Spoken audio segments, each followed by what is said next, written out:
Hello, guys. Happy Monday. Welcome back to another episode of Soulful Living with Megs. As always, it is so great to have you here back for a moment of connection with me. Oh my goodness, guys. Hi. Happy Monday. I hope you are doing all so well, so fabulous, staying happy and healthy and all of the amazing things. I have been so excited to sit down with you to talk about today's topic today. And also, I've been dying to update you on something that I found the other day in my notes app. It was funny because I was going through my notes, and first of all, I have way too many. This is going to show a lot about who I am. I feel like I'm a type A, type B person in some ways. Like, I like order, I like structure, you guys know that, but also, as much as I enjoy a schedule, sometimes I'm a little bit scatterbrained, and sometimes I'm not as organized as I'd like to be.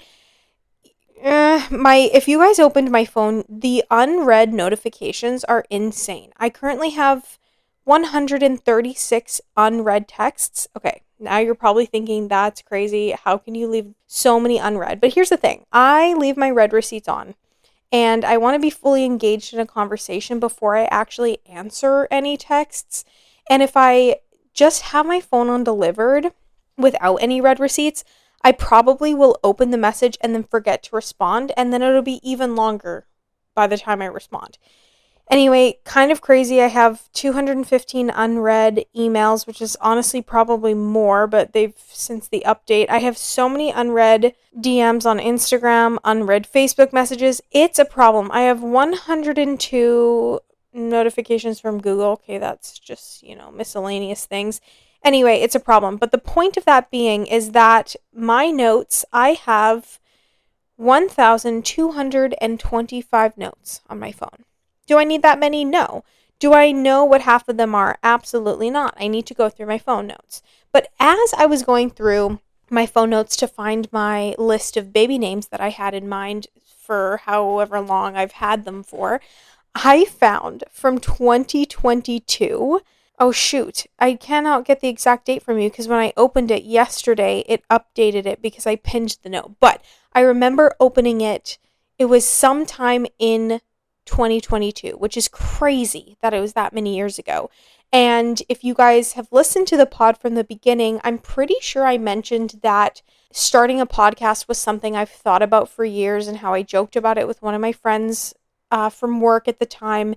And I have a note in my phone titled Morning with Megs, which is kind of the name that I was toying with from way back when until I came up with Soulful Living, which to be honest was the help a little bit of ChatGPT and my best friend Laura.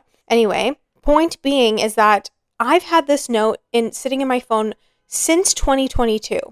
And it's taken me 2 years to actually finally start the pod. I mean, I'm so proud for actually doing it, but it's kind of crazy because I completely forgot that this existed. And as soon as I opened it, I thought, wow, I need to share this with you guys because I think it's so funny.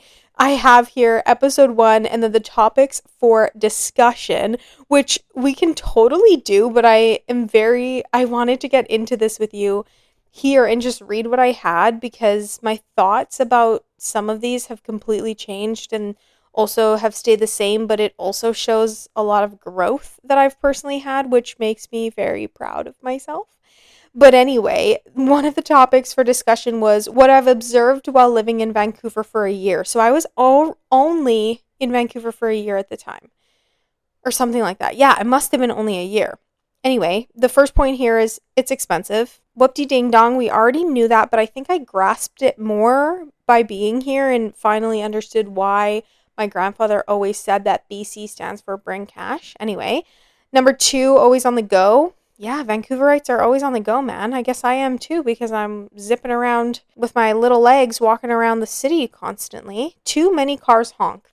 I still believe that to this day. For why do they like to use their horn so much?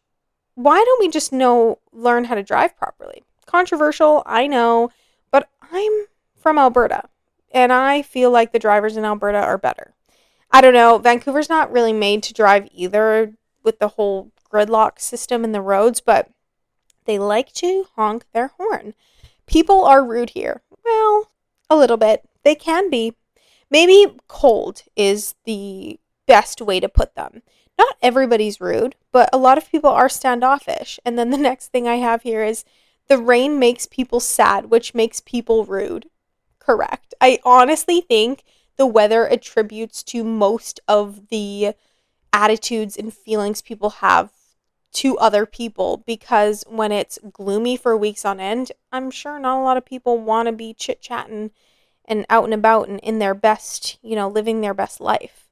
The clubs suck here. Yeah, I remember when I used to go, they definitely did, unless you were really intoxicated. Yeah, I don't personally like any of them here. Dating is hard here. And then I have hard in general. True that. I think it is more challenging here, though, at least from what I've experienced, what I've heard from my friends. Wow, since 2022, I've felt that way. Living is too expensive. I mean, goes hand in hand with the first one, but yes, it is.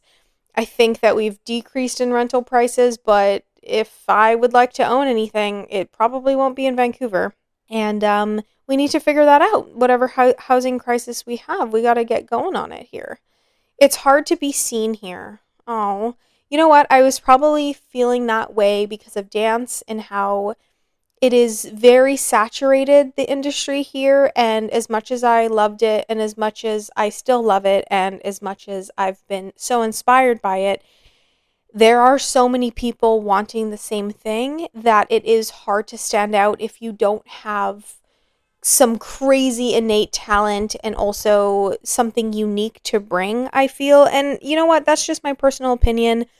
I have come to terms with the fact that I love this art form so much, but I don't know that I want some of the things as badly as other people want them, so I don't need to fight for them. Like, I want to do other things that make me more fulfilled, and of course, dance will always be there, and it's always had my back, but it is challenging at times to be seen, and that's something that I think a lot of dancers face, not just here, but anywhere in the world, because it's hard to get into and hard to be successful at times. But that doesn't mean that it can't be done. I think that so many people have the most amazing career through dance, but of course, longevity wise, I don't know how long you can last. And anyway, that's getting into a whole different topic, but I think that was why I had written It's Hard to Be Seen Here. And the last thing I have for learning things about Vancouver is that turf should not be a thing. Okay, I still stand by this. Tell me why.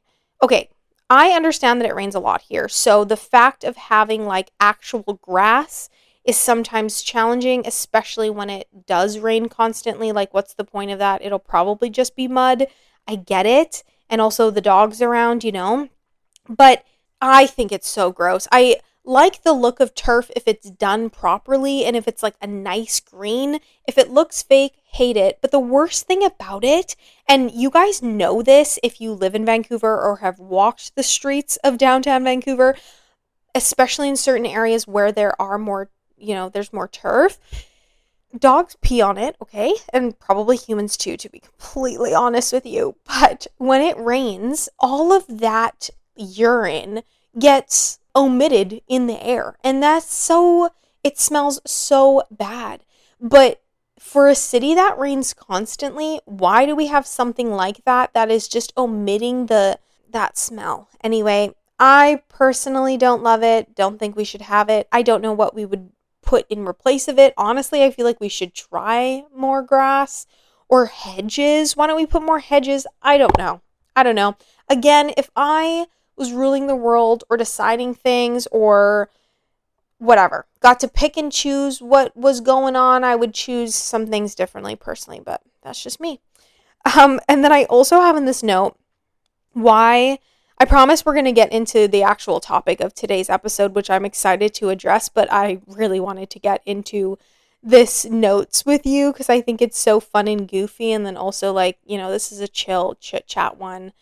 I have some points on what 2026 year of the horse means that we're going to talk about, but I'm sure you guys are already kind of aware. Anyway, I have here what I've learned about myself. The first thing is I need therapy for real. Yeah. Definitely. I am a big advocate for therapy. I think that everybody should talk to somebody. I think that we all have things that we need to process and work through, and that's such a normal human experience. And I don't think there's anything shameful about therapy. I love talking in therapy. You guys know I love to yap. So I just get to talk about so many other things, and it's, as the name says, therapeutic in so many ways. But anyway, I guess I realized, wow, I should actually speak to somebody because I don't think I had been to therapy prior to moving out here. I mean, kind of makes sense because it's expensive and not having benefits and yada yada. But that's what I've learned. Also, I suck at texting back. And then, so be so for real. I have in the immediate sentence after, now I understand and can imagine why my ex couldn't text me back. I get it now. Okay, I'm joking about that clearly because if people want to, they will. And that's not to say I don't want to text my friends back. But again, I need to be in the right headspace to really engage my mind in the conversation. Also depends on the cycle that I'm going through at the time of the month. Anyway, I am not the greatest at texting back. Sometimes my friends get me for a very short period of time where I'm immediately responding, and that is your moment to shoot your shot. That is the time to go for it. Other than that, I can't even tell you when I'd get to the messages. But I just don't think my ex cared about me that much because that's probably why he didn't text me back. But anyway, that's just funny that I have that there. Next thing is I'm extremely more critical of myself than I thought. I mean, yeah, aren't we all? I think growing up being a dancer absolutely attributes to that. Like, you are in an environment where you are looking at yourself 24/7 in a mirror. Well, as long as you're at the studio, and people are critiquing the way that you stand, the way that you walk, the way that you hold your arms, the way that you, everything, everything that you're presenting as you being you gets critiqued. So that just makes so much sense that I would be extremely critical and most likely negative to myself. And I even catch myself still being like that sometimes, of, looking at videos of me dancing and just with that critical eye of, oh, I don't know if I like this. But perfectionism does not exist, as we talked about last week. And as my beautiful friend Kaya reminded me, like, it doesn't exist. But I think growing up in that environment for so long, that's just so engraved in my brain that I have to be so critical, which is kind of sad, but something that we can absolutely work on and move through and become better at, not doing. Next thing that I have is I needed to walk more before moving here. Oh, did I ever? My goodness, I remember the first week that I lived here, my legs were done for. I mean, granted, I was also dancing like full time, doing crazy things that I hadn't done in years, and then also walking to and from work, to and from the studio, and getting my groceries. Like, everything's on foot, and even now to this day. But and I'm used to it now. So, when my friends come visit or my mom comes in and visits, they do feel the effects of walking so much. And of course, I do too after longer periods of time. But yeah, I was not prepared for it to be so painful when I first got here. And yeah, that was a huge reality check. But I love walking now. It's so beneficial for you. It's so good for your body. And yeah, but it would have been maybe nice if I had done more of it before getting here. So if you guys are thinking about moving to Vancouver, especially downtown, maybe walk a little bit more. Unless you're going to have a car, but even then, like, people don't drive that much downtown. First of all, there's no free parking anywhere, hardly. Second of all, traffic. People like to honk their horns, remember. And third, it's just easier to get places faster, honestly, on foot. Anyway, the next thing is I'm a slight control freak. I mean, yeah, I like things done a certain way. I like to control the narrative in a lot of things, and my house is something I can control, and what goes in and out of it, and how I do things in it. But yeah, I definitely learned that. I learned I'm more sensitive than I thought. I don't know if I agree with this. I think I've always known that I'm sensitive. I think that coming into myself more and really understanding who I am is why I had written that and why I had maybe observed, wow, I am this sensitive being, but that is such a cool and beautiful thing to be. So here's your reminder, if you are a sensitive soul like me, I hope you embrace all of that because it's so beautiful. I hate the rain and it affects my mood. Yeah, I still kind of feel the same way. I think hate is a strong word. I definitely don't hate it. I dislike it. I also dislike when it's sideways rain because we get some of that. The other day, my umbrella was doing pretty much nothing. I still had it open, but it was sideways rain. So, everything else was getting wet except for the top of my head. So I guess I didn't need my umbrella, but whatever.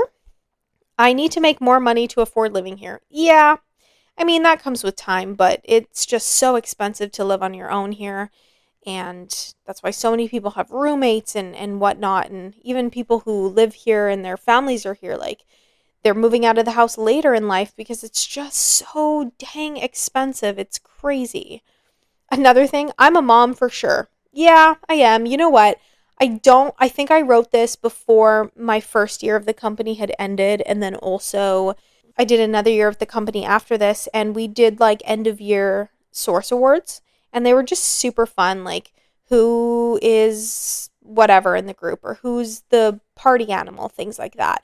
There was two that was like, who's the dad of the group and then who's the mom of the group. And I got the mom 2 years in a row that I was source mom. It's definitely my role. And it's still my role now for sure. Grocery shopping isn't super fun unless the grocery store is big and empty. I still believe this. I don't mind grocery shopping anymore, to be honest with you, but I don't like small grocery stores because it's just too claustrophobic to me. I also don't like pushing the grocery cart. All of my friends who have come grocery shopping with me know that this is something that I do not like to do. And it's not even I'm not even handing it off to them. I literally just don't get a cart. Like I avoid it unless I'm alone. Obviously, I have to push it. But I just like my friends just know that they have to push the cart and I cannot contribute to that because I don't know, I like to zip in and out of people quickly and I feel like having a bulky cart is just getting in the way. But if you have a small grocery store and you're pushing a cart, like it's not that fun. Even in Costco, it's big. The grocery cart's big. I don't like pushing the cart. Okay, what's the next one? I'm a pushover, a people pleaser, hard to say what I want in situations because I'd rather do all the work to make it easier for others. That's kind of sad. I definitely am so much better at this. I still tend to people please, but I am getting a lot better at saying what I want in situations and speaking my mind and speaking up and setting boundaries, which is so fabulous of me that I can look back at this note and know that I've overcome so much. But I definitely think it's a topic that we need to discuss more because there are so many people in the world that do this and that feel this way and, are aware, hey, I am doing this, but I don't necessarily know how to stop myself. I also learned that I need a break and that's okay.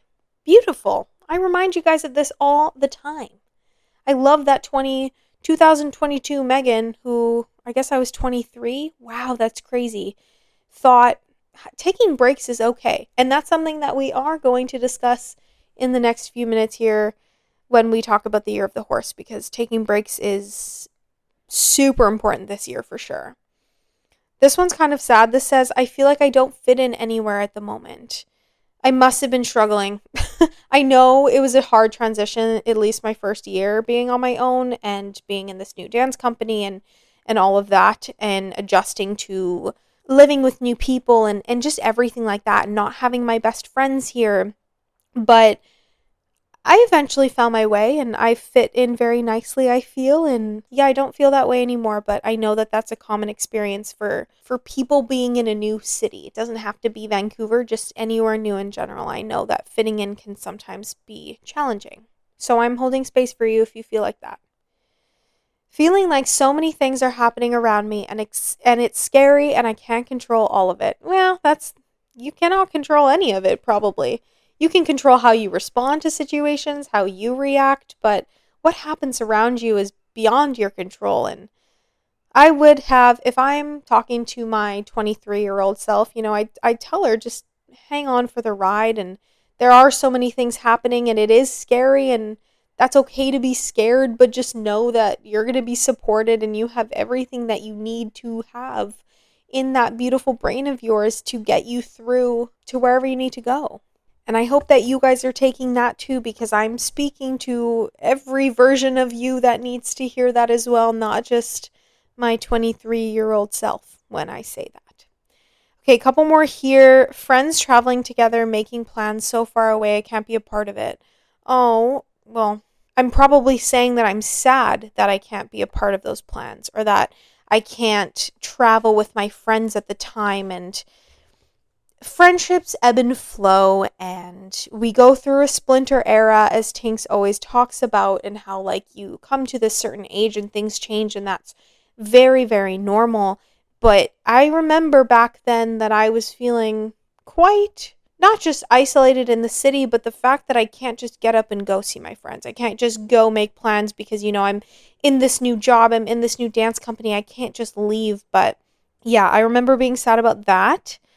I learned not knowing news I wish I did sooner. Oh, I guess like finding that goes hand in hand with the other point that I just talked about of, kind of not being a part of the same like time zone in a way as my friends back in Calgary. It's like I was finding out news months and months later with things that I probably would have known way sooner if I had been there. And so, yeah, that's so sad, but also a part of life, something that, I can't always be there to know every single thing about my friends when they happen. And just, I'm happy now to just know information, and I'm so much more understanding that we all have our own lives and that they're at a certain pace. And if someone keeps something from me or tells me months later, it's not because I'm not their friend or that I'm not important to them, but that's just life.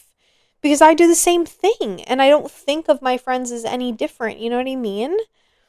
Okay, and the last one here is it says, what is my purpose with dance and living here? I mean, $1 million question here. I think 22-year-old me was feeling a bit of a quarter life crisis. And I joked about that with my friends when I turned 24, that it was definitely quarter life crisis then. But I think it was more prevalent there because I thought I needed to have this plan. I thought I needed to figure out, okay, what is my purpose? Where do I want to go with dance? What do I want to do here? How long do I want to be here, instead of just enjoying the present moment? And I think that that's a lesson we all have to learn, is to stop worrying about what's going to happen or what didn't happen and just focus on the now, because the now is going to get you where you need to be. You need to enjoy it along the way. Otherwise, what's the point of living and existing? Okay, and then I also have, for the last little bit of notes here from 2022, it says what I want to learn about myself, how to not cry when faced with adversity and someone getting upset with me. Oh boy, I'm definitely better at this. I still cry when I am confronted in a way that makes me uncomfortable sometimes, okay? What I want to learn about myself, to say no. I'm so much better at saying no, and I love it. I need to be better at saying no as a complete sentence and not over explaining or not feeling bad for saying no, but I can say no. To set boundaries, yep, I set boundaries so much better now, which is great. Basically, how to drive downtown because it's scary here. Yeah, I should figure that out, but I don't know. I have my friends to drive me around. If I need to get in an Evo, I can, but it's just not good here, guys. It's not good unless you've been here and you know what I'm talking about. Anyway, the last thing, how to be okay with bringing up conversations that are important to me but uncomfortable. I'm better at this.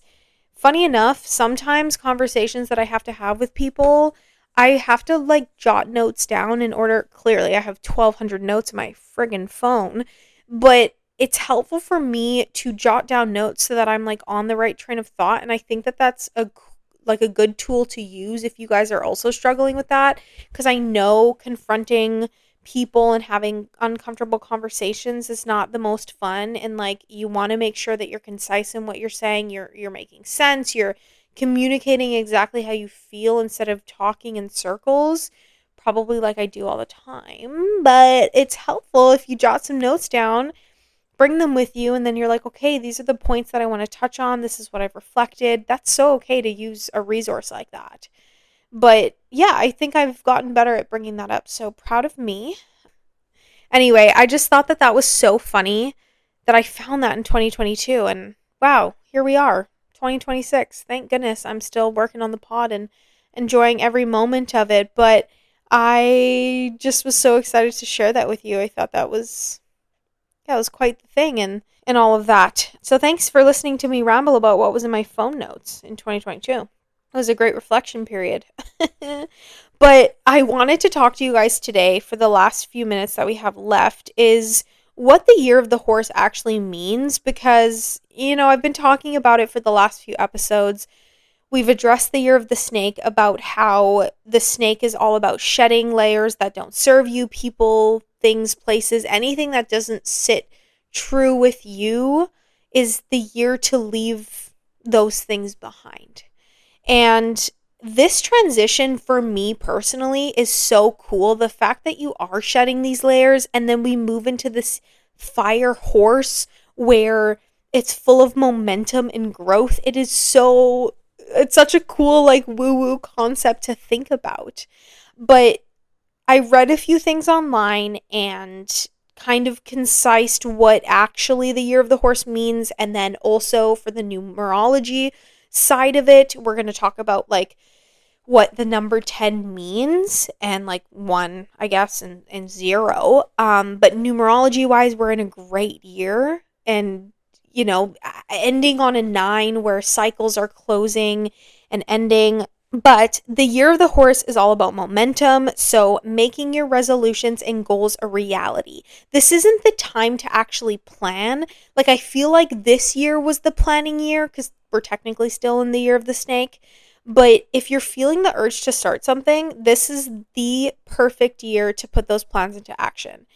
We don't want to be sitting and planning and planning and planning, because this is the year for doing. And I think every year is basically can be an amazing year if you make it that and you choose to make it that.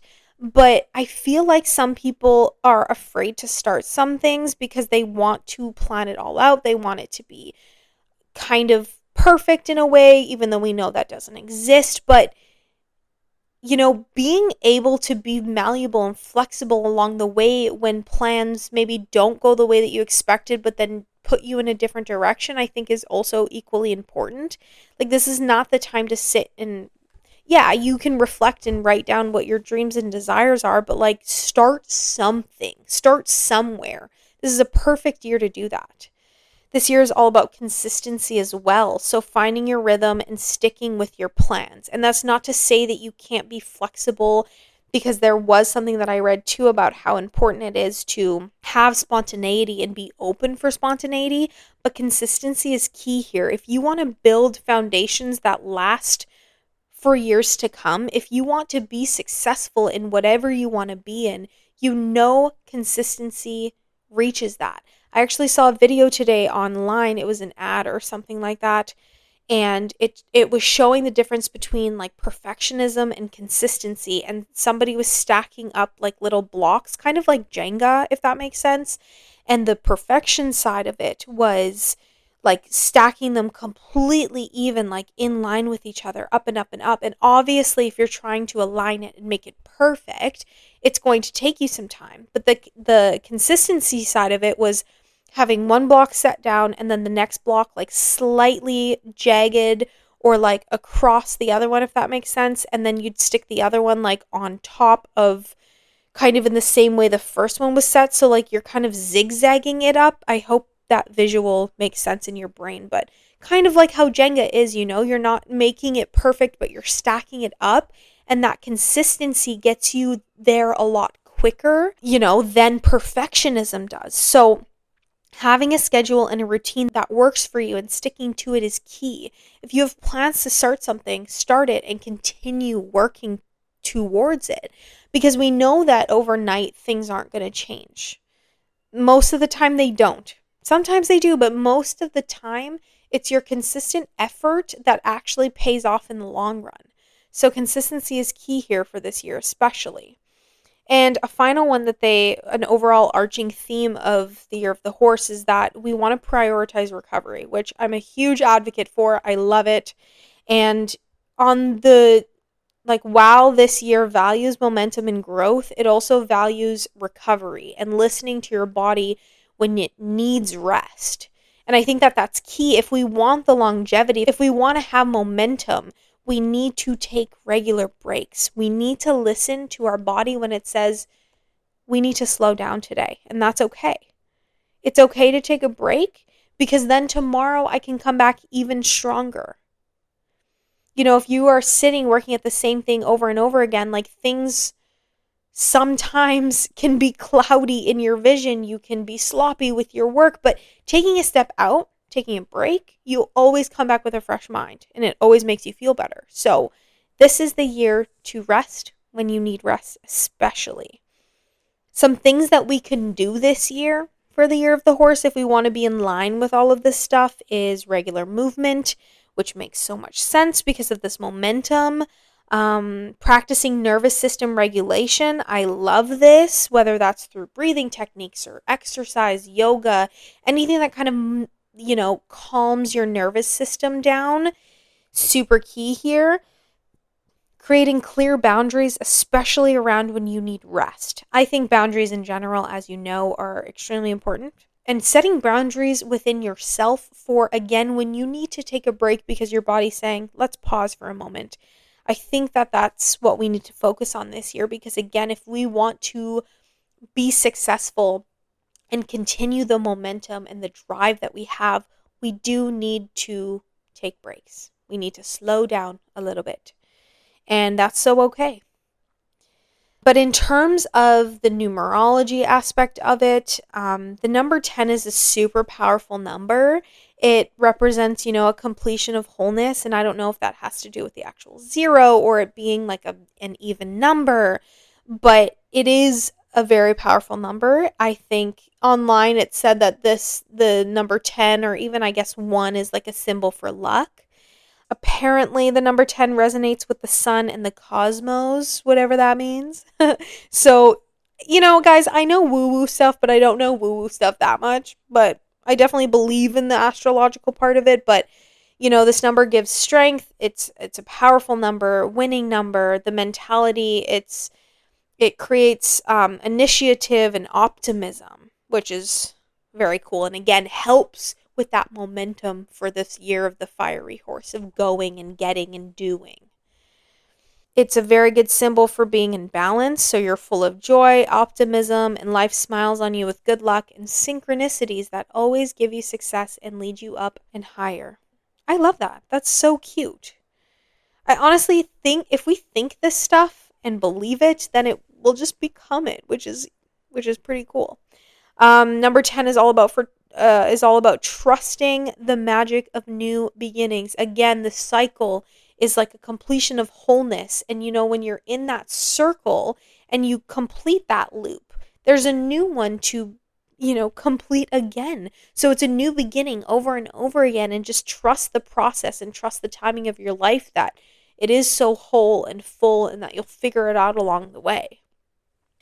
And then we also have the number 1. Okay, we're talking about number 1 in general. So the number 1 encompasses a great deal of power, which it utilizes to direct its will and begin the process of manifestation. It reminds us that in order to create, we must begin with a fixed point of attention and then direct it outward. I love that. I do think when I think about the number 1, it is so strong. It's that starting point.